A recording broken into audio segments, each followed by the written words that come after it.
Porto Negócios. Apoio Eldorado Brasil. BTP, Brasil Terminal Portuário. Acreditar e inovar. E Unimed Santos, com novo e moderno centro médico.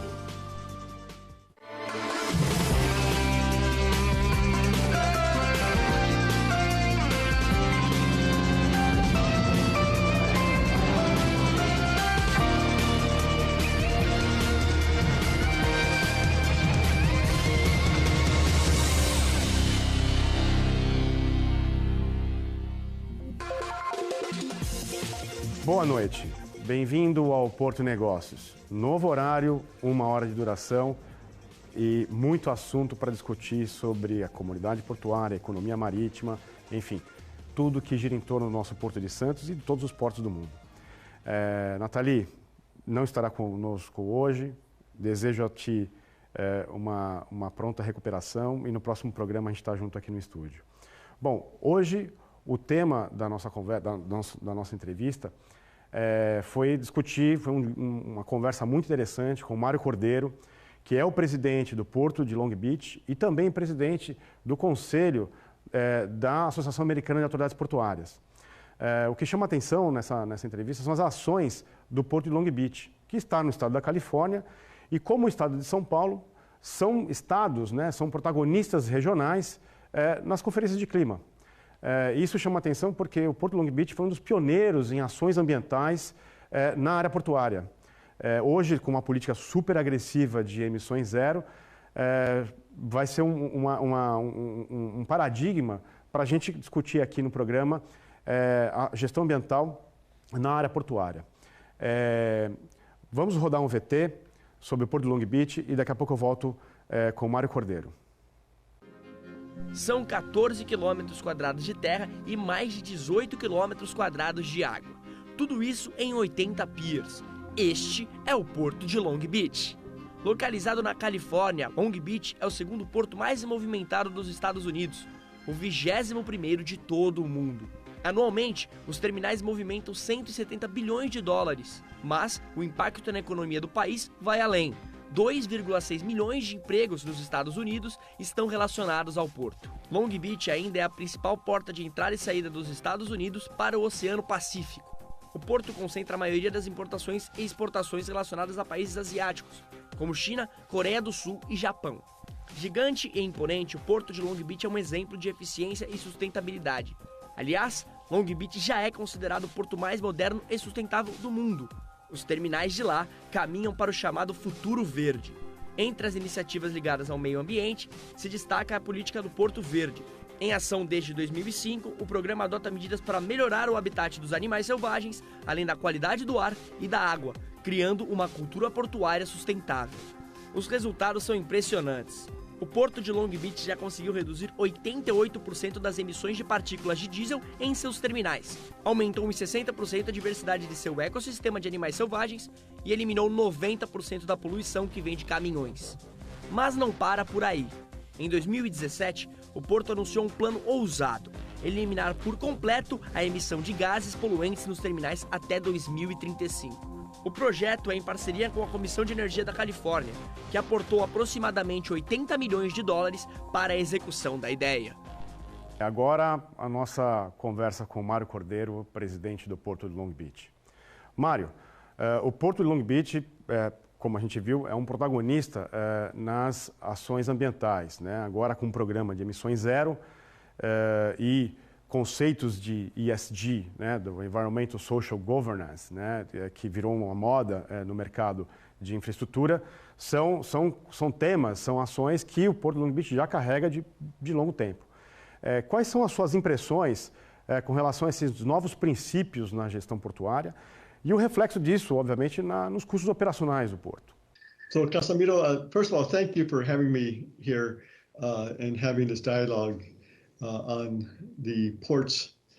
And from my perspective, I think it's very important that particularly whether it's North America, Central America, South America, and Latin America, that we have a very good collaboration with the ports in the Americas. I think it behooves us to continue to strengthen the partnerships, not only with regard to ports, but also with regard to the important issues of trade. Now, as to the Port of Long Beach, on the issue of environmental social governance, of what's being talked about, ESG, you know, it's now in the year 2021, the good news is, whether it's in the public sector or in the private sector, this concept has been elevated in terms of not just in discussion, but in application. So you're correct. Back in 2005, the Port of Long Beach moved forward this, how would I say this, leading model, what we call the Green Port Policy. At the time, a lot of people, particularly in the industry, really questioned this application. You know, but it was very important for Long Beach to make sure that as ports who are set in an urban setting, as we are here in Long Beach, we had to do everything we could to not only reduce emissions from port operations, but also to come community engage. You know, as I was a port commissioner back then, and I used to say that for the success of ports overall, ports are an economic engine no matter what region that you're in. And thus, for me, the question was, the ports have to benefit not just a few, but they have to benefit the many. And what I meant by that was the neighborhoods, the community, so that people benefit from trade and the importance of trade as it relates to jobs. But having to move forward for commercial growth, you have to engage in the environmental initiatives, and that's what the Port of Long Beach did. So today, because of that policy, and in 2006, we moved forward with the Clean Air Action Plan in partnership with the Port of LA. As you know, this complex here in Long Beach is the largest container complex in the United States with Port of LA. So, and now, after all those initiatives that we moved forward to address air quality, I could say that today we have reduced emissions by 88% as it relates to particulate matter, 59% as it relates to NOx, and about 97% as to SOx. So I think it's a great story in terms of how we move forward to address these environmental initiatives by reducing the dependency on some of the fuels that the old diesel trucks, and technology has gotten better. But today, we're moving now towards zero emission. And also our goals are to reduce greenhouse gases by 40% of 1990 levels by year 2030. And by 2050, reduce greenhouse gases by 80%. So obviously this transition is moving forward with the updated Clean Air Action Plan of 2017, in which the ports are moving for zero emission. So beginning in 2035, there will be zero emission trucks at the Port of Long Beach. So we're talking about electric trucks, hydrogen fuel trucks, and by 2030, we'll have zero emission cargo handling equipment. So needless to say, these are laudable goals, and as a international community, whether it's Europe, whether it's the Americas, whether it's Asia, I think you're seeing this conversation about moving towards electrification, whether it's EV cars, trucks, and cargo handling equipment, has really elevated given the negative impacts of petroleum-based products. And again, even in the carrier industry, I mean, the carriers in years past uses what we call bunker fuel, which is the worst of the petrol fuels. The good news that per the IMO regulations, we're moving forward to reduce sulfur content in fuels. And now this year in Southern California, the CEO of CMA CGM announced that CMA will be sending their first LNG fueled carrier here in Southern California here later this year. So there's been tremendous advances in this industry. And again, I'm glad to see that whether it's Long Beach or any else in the world, particularly in Latin America, we are talking about ESG. Mário, após quase um ano de pandemia, muitas lições aprendidas por vários portos, mas eu pergunto, quais foram as lições para Long Beach e qual é a perspectiva de novos padrões operacionais e novas tecnologias para atender essa nova realidade, esse novo normal? So obviously, the world has experienced the greatest health pandemic in our lifetime. I think the lessons learned in this industry is number one, that when we talk about health pandemics, the last world, you could say health pandemic, you're gonna have to go back to 1918 at the level of what we experience here with COVID-19. So I think one of the lessons that we've learned is the importance of having the medical related personal protective equipment, which we call PPE, that we have that as a high inventory whenever we experience the next health pandemic, which hopefully we'll never experience the type of impact that we had with COVID-19. But lessons learned, again, I think the world was caught in a situation where we all had limited supplies of PPEs, medical supplies. And, I think we have to focus on a more, not just a higher inventory of that, but on a more central approach in terms of where these supplies come from. So that's number one. Number two, I think it's important to also assess that technology really was a very elevated step that we took in the application. More specifically, let's take the simple concept of telecommuting. Because this health pandemic was one in which we had to immediately close down the administrative building because of the social contact concerns, we quickly pivoted to telecommuting. Telecommuting has been a concept that's been available because of the elevation of technology, but obviously with this pandemic, it really accelerated. So we were fortunate enough to quickly move to a telecommuting mode, which brings this whole question about the importance of technology, whether as it relates to data information sharing or, of course, workforce place adjustment. So I think, again, there were good lessons learned from this. And secondly, for many of the ports of the world, as we recover from the COVID-19 impact as it relates to cargo and the movement of containerization, we're seeing an elevated consumer demand in most places of the world. So one of the things that we need to understand for those ports like here at the Port of Long Beach, who had a tremendous volume of cargo because of consumer spending, e-commerce, it's another big model change, people shopping online. We need to consider how we change our model, particularly in crisis. So the question I've posed today is whether or not ports should be operating in a 24/7 model. Obviously, there's challenges to that. There's cost issues to that. But for those who raise those challenges, my question to them is, what is the cost of not doing that? You've seen here that in Southern California, we had as much as 40 container vessels at anchor in the harbor a few months ago, waiting to get into the port. We cannot have an old model of business with the kind of volume that we're moving now at our major ports. So as an example, at the Port of Long Beach, as I indicated, we're part of the largest container port complex in the United States, together with the Port of LA. We share this complex. We moved about over 17 million containers in the year 2020.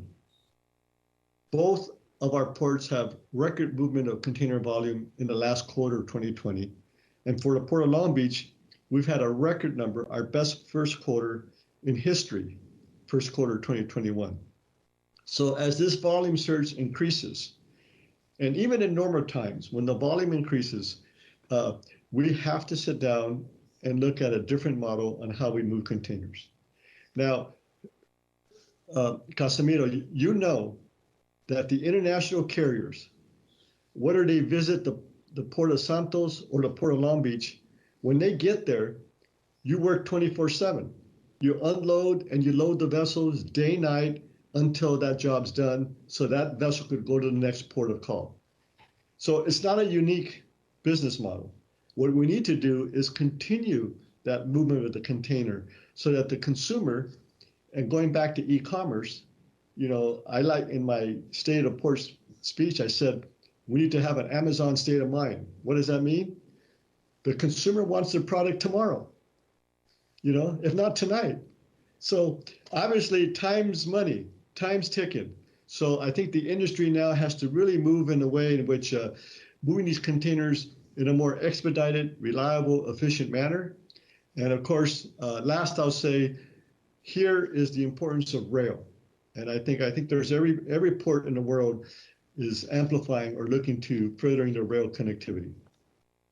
Dia 5 de abril, mês passado, foi comemorado nas Américas o Dia do Porto, né? E esse ano, na minha última entrevista com Chris Conner, ele mencionou que o tema desse ano é celebrar a força de trabalho, né? O trabalhador portuário. Como é que foi essa comemoração no Porto de Long Beach e a repercussão, obviamente, na comunidade?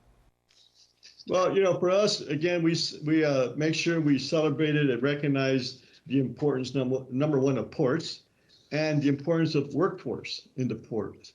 So we make sure that we commended all the men and women who work on the docks and in the supply chain, because if we learned anything during this COVID-19 crisis, is how important this workforce is, not only to move international cargo, but the impact it has to our respective economies, you know, be it Brazil or be it the United States. I mean, for Brazil, you know, you're the leading economy in Latin America. You know, obviously, like any other country, you've been impacted by COVID-19. The good news is I think we're making a lot of progress in this health pandemic by way of vaccinations and the proper protocols.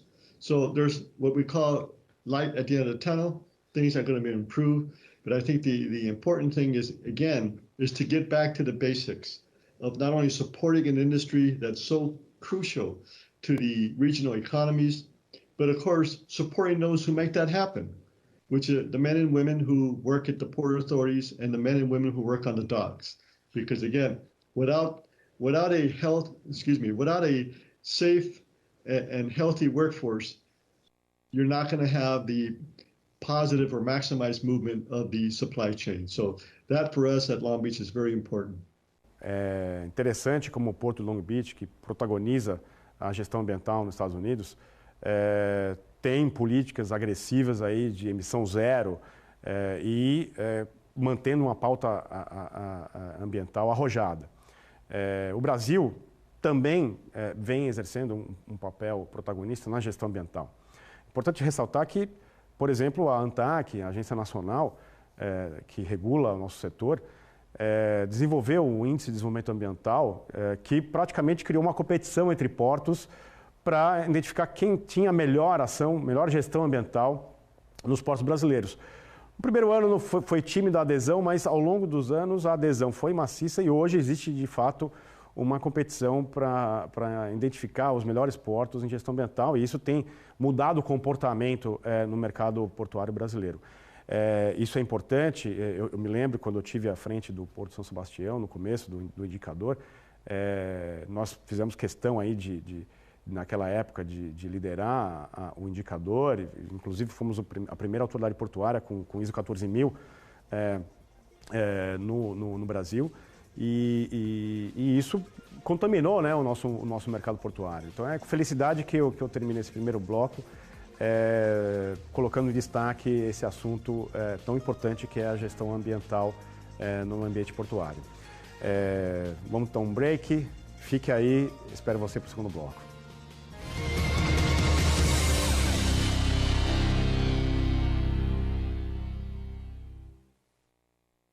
Para fazer de nosso país referência mundial na operação portuária, é preciso determinação.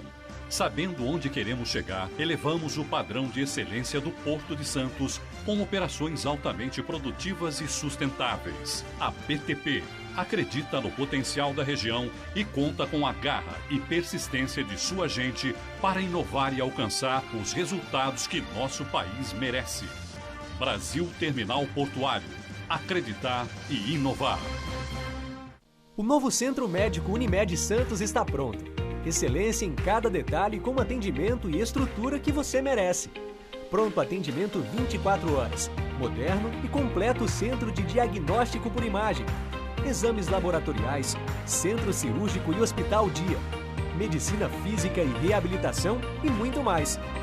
O que existe de mais avançado está aqui. Unimed Santos. Cuidar de você. Esse é o plano.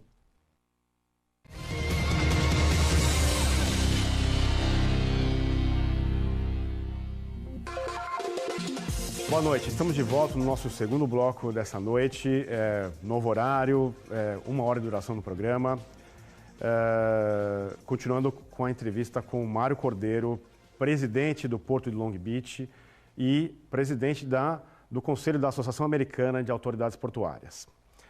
O Porto de Long Beach, que conglomera o cluster junto com Los Angeles, sendo posicionado no segundo ranking, né, dos portos americanos, apresentando 6 terminais de contêineres e com uma rede ferroviária expressiva.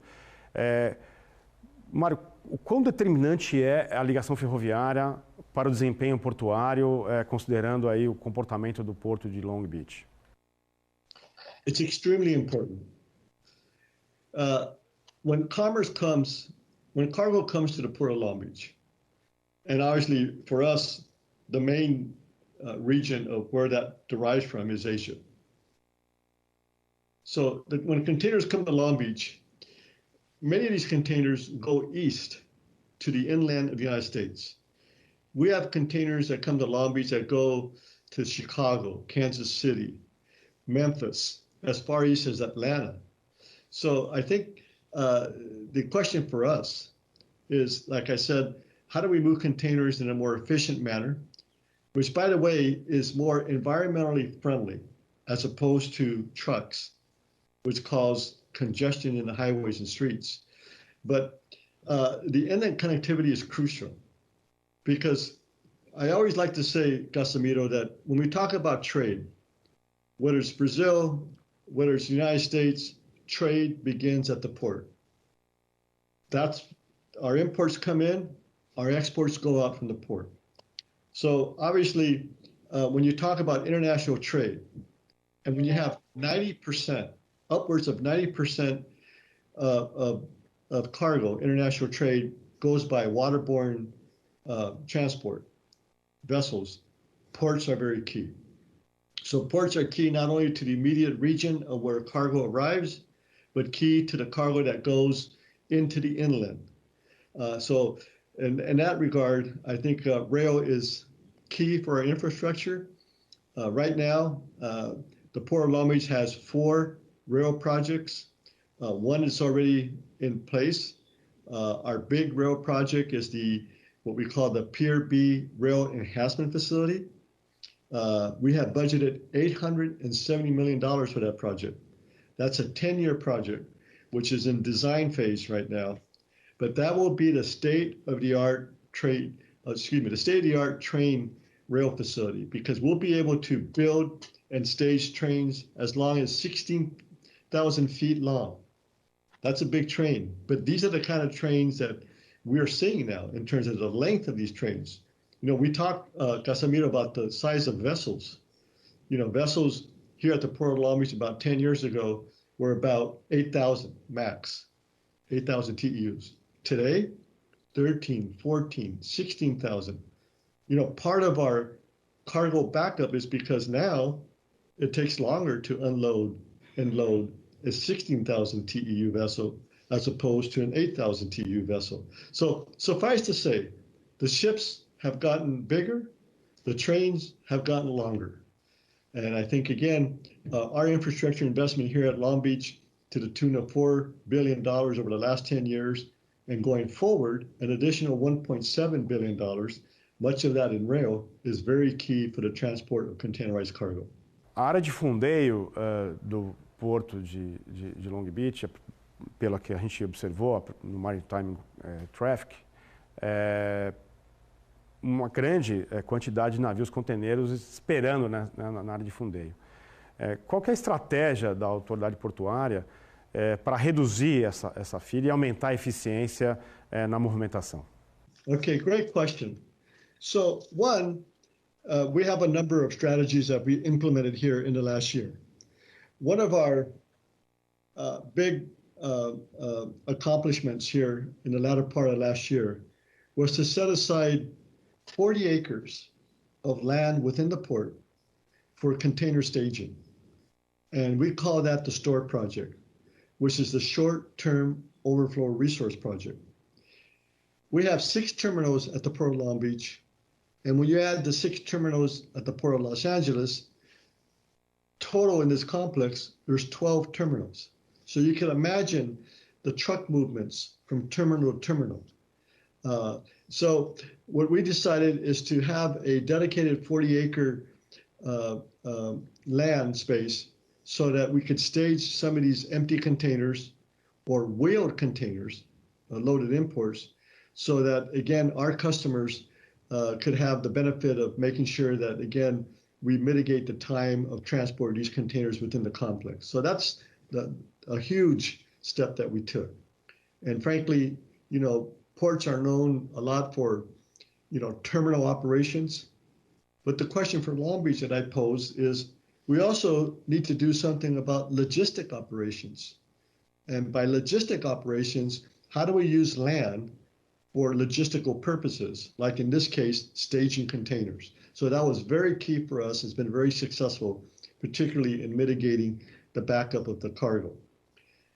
I earlier said that at one point at Casamiro, we had 40 container vessels waiting to get into this port complex. Well, that number now is around 19. So we've really diminished that number.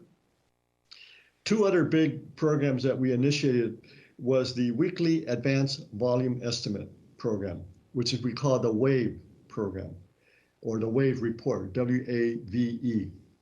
And what that does is if you go on our website, it's data sharing, letting people know in terms of the volume of containers that are expected to come, you know, the vessels that are expected to arrive, and it gives them transparency with regard to the cargo movement within the port.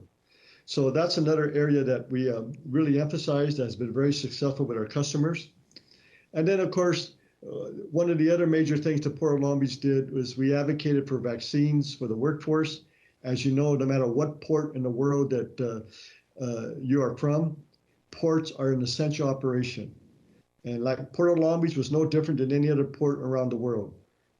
We continue to work day after day during the COVID-19 crisis to move this very important cargo for our respective regions.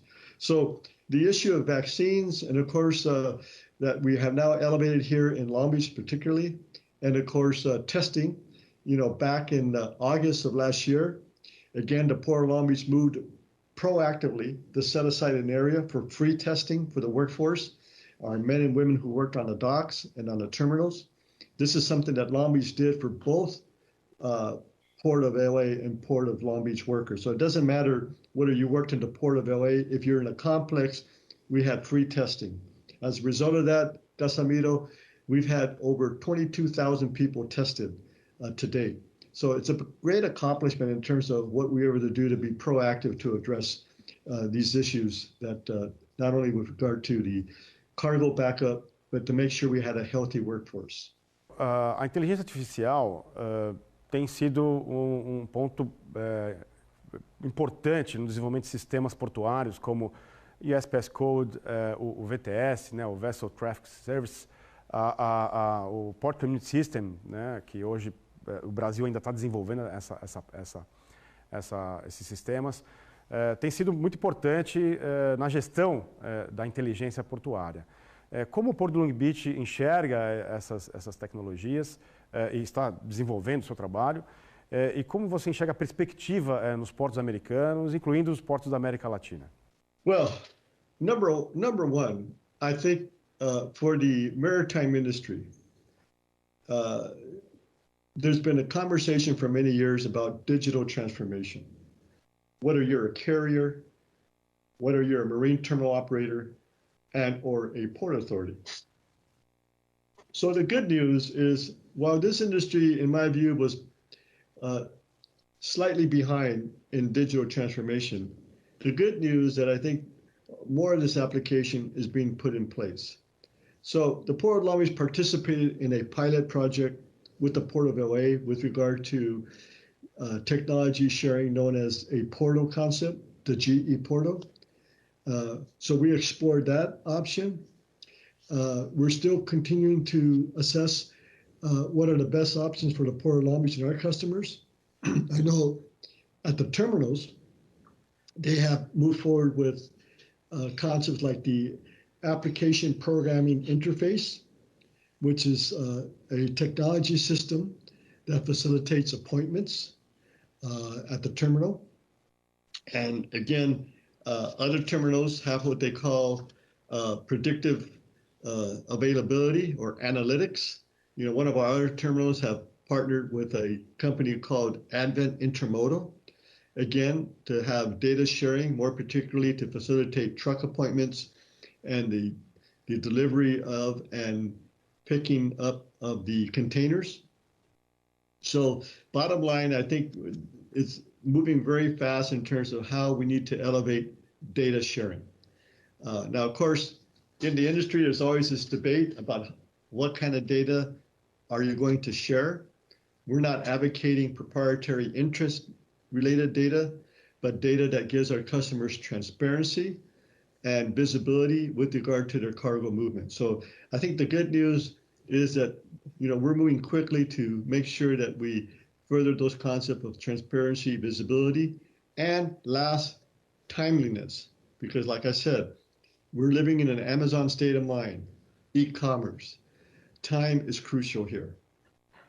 Bom, nesse segundo bloco, a gente teve a oportunidade de entender melhor o desempenho operacional e a visão do Mário com relação à tecnologia, à importância da operação portuária, principalmente no ambiente pós-pandemia, né? Em que o conceito, ele menciona a questão da Amazon, que o porto tem que funcionar como uma Amazon, né? Quando alguém compra algo na internet, que é o produto no dia seguinte na casa dele. O mesmo deveria ser o comportamento, a gestão nos portos, né? Entender que numa importação de container, numa exportação de commodity, você tem tempo para cumprir, né? Ele fala muito da questão do tempo é dinheiro, mas eu acredito que o tempo também é o respeito dos nossos clientes. Vamos para mais um intervalo e fica aí, eu volto daqui a pouco.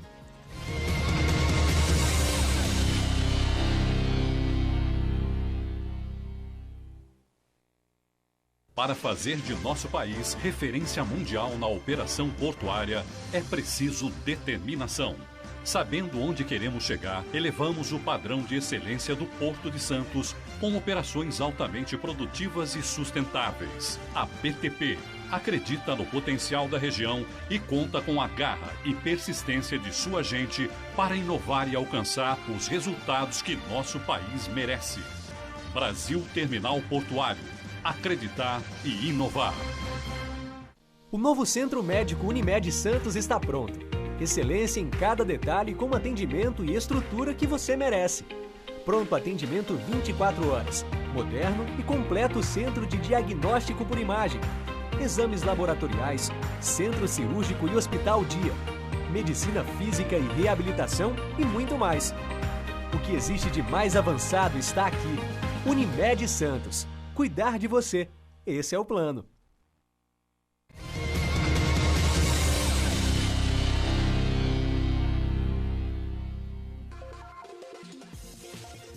Estamos de volta no último bloco do Porto Negócios.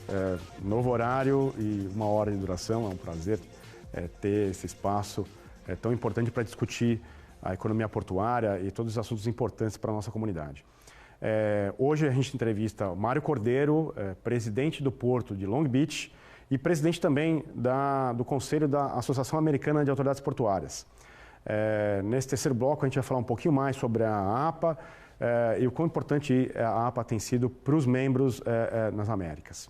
Mário, como a Associação Americana de Autoridades Portuárias, a AAPA, adiciona valor para o Porto de Long Beach? Como é que você enxerga essa participação? E quais são os benefícios chaves que você entende que os membros da associação podem ter, obviamente, fazendo parte dessa entidade? Number one, I think AAPA adds tremendous value for ports to be a voice in government. More particular here in the United States, we have been very vocal about the need for elevated infrastructure at the nation's ports in the maritime industry. So I think for us, number one, it provides value to have a participation to set the agenda with regard to the needs of port authorities. Number two, I think for purposes of bringing members up to date on the evolvement and the crucial issues of the day for this industry, we have a tremendous educational program. And the other aspect that's very important for the AAPA is to develop, the leaders of the future, our professional development program. Because again, this is an industry that in years past, not very many people know about the intricacies of port authorities. More and more people are learning not only how important ports are, but the value of these port authorities in terms of being job producers. And of course, engaging, like when we talked about earlier, how communities benefit from these port operations. So AAPA, number one, provides our members a forum to really come together and discuss the issues of the day and how we elevate those issues in the form of advocacy of the needs of port authorities when it comes to governmental funding. Como é que o Porto de Long Beach interage com os portos da América Latina e o Brasil, obviamente, especialmente? Well, Casimiro, as you know, Long Beach has always been very supportive of AAPA's agenda with regard to our collaboration with Latin American ports. Annually, AAPA sponsors the Latin America Ports Congress meetings. This year is going to be in Cartagena, Colombia. In years past, it's been in Brazil. I think I was there back in 2008, if I remember, when it was hosted there in Rio de Janeiro.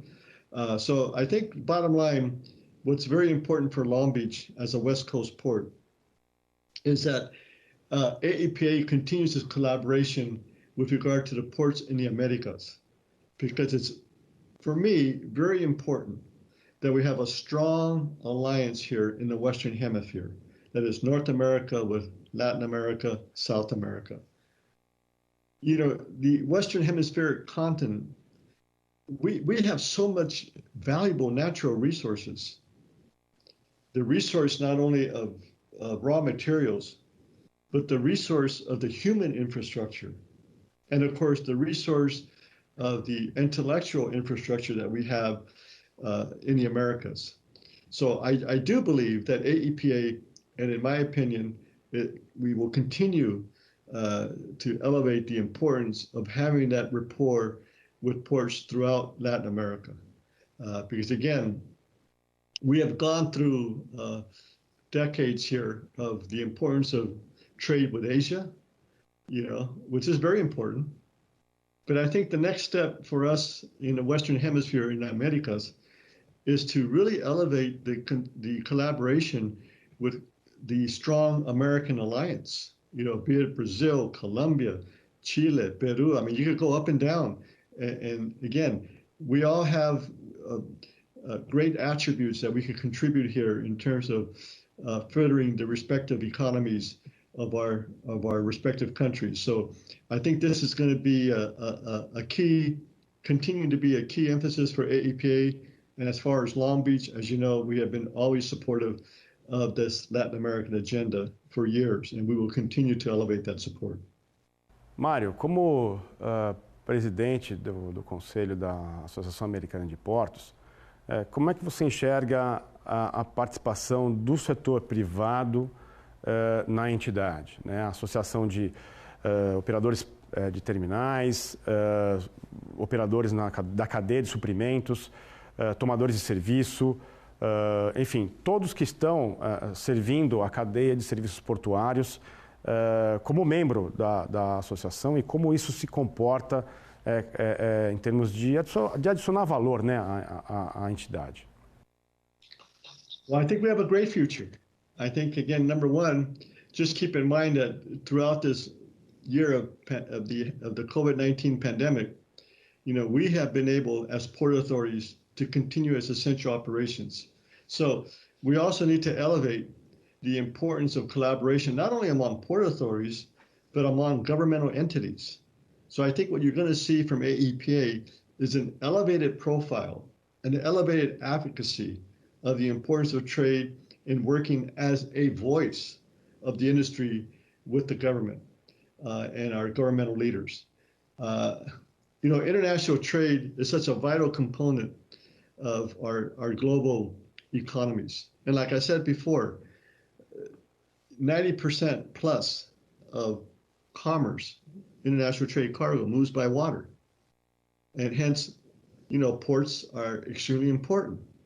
And I think one of the challenges that we have had as an industry is a lot of emphasis and political will is always placed in airports, as it should be. I mean, I'm not questioning the concerns about funding for the world airports and how important that is for that mode of transportation. But on the other hand, in my view, port authorities have been sort of a second priority, too much down the priority list, so to speak. And I think what we need to do is elevate the importance of commerce and trade. So we all know that politically it is extremely important. The trade pacts that have been engaged in this last several decades, whether within the Americas or the global trade pacts, are extremely important. And now that you've seen a number of Latin American countries, in the last decade particularly elevate their economic profile, like I said, Brazil has been a number one economic leader in Latin America pre-COVID. Mexico, number two. Central America, countries like Peru, really coming in terms of an elevated role in commerce. Colombia, and we could talk about many others, Chile. And I think it's exciting to see that, we're having an elevated collaboration now in the Americas and as being very important to the whole conversation of trade and port authority. So the value in AAPA, to me, is to make sure that as the United States, a prime economic leader here in the world, has that priority with ports and the connectivity, particularly with Latin America. Quero agradecer imensamente essa entrevista, essa conversa. Foi um prazer tê-lo aqui conosco. Como eu disse, espero encontrá-lo em Cartagena no Congresso da Associação de Portos. E deixo aqui o espaço para você fazer as suas considerações finais no nosso Porto Negócios.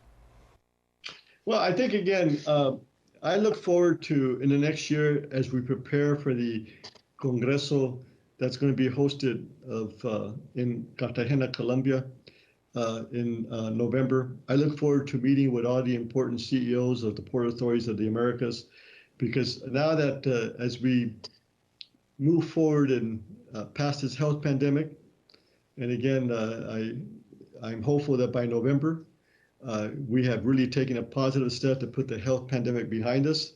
So we can now re-engage with the important maritime port leaders in Latin America and the United States. Because again, there's been a conversation for many, many, many years about emerging markets, right?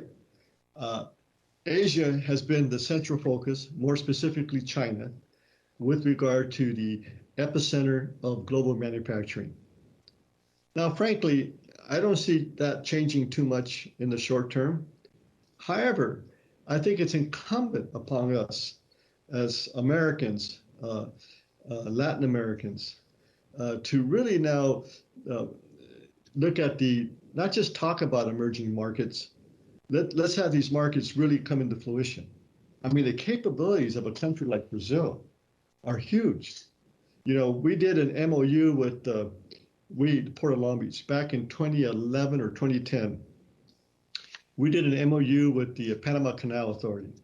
And this is before the third lock amplification project in the canal in Panama. And many people ask me, well, why is Long Beach doing an MOU with Panama? Because they're going to lose business because the China trade is going to go through Panama direct water to the East Coast of the United States. But if you read that MOU, Casimiro, many of us think that because of the emergence of economies like Brazil, that canal goes both ways. So query whether or not, you know, the East Coast of South America, Latin America, can now have better connectivity with the West Coast of the United States. So there's a lot of possibilities. And again, you know, this world history teaches us that this world changes. And I think it's incumbent upon us to get ready for the next change or elevated profile of the importance of the economic collaboration of countries in the Americas. So I look forward to that future as blossoming more than ever. Mário, mais uma vez, obrigado. É um prazer tê-lo aqui conosco. Espero ter a oportunidade de entrevistá-lo outras vezes. Gratidão. Bom, chegamos ao fim dessa primeira repaginada do Porto Negócios, com 1 hora de duração, indo para um horário das 20 horas, todas as terças e quintas. Bom, mais uma vez quero agradecer a audiência. Obviamente, acompanhe a gente também. Para quem não tem tempo para assistir às 8 na TV Santa Cecília, acompanhe a gente no canal do YouTube do Santaportal. A entrevista fica lá, todas as entrevistas, aliás, ficam lá. E é um prazer tê-los, vocês, na nossa audiência. Natalie, espero você no próximo programa aqui, recuperada, firme e dividindo esse estúdio comigo. Bom, muito obrigado. Tchau, tchau, gente.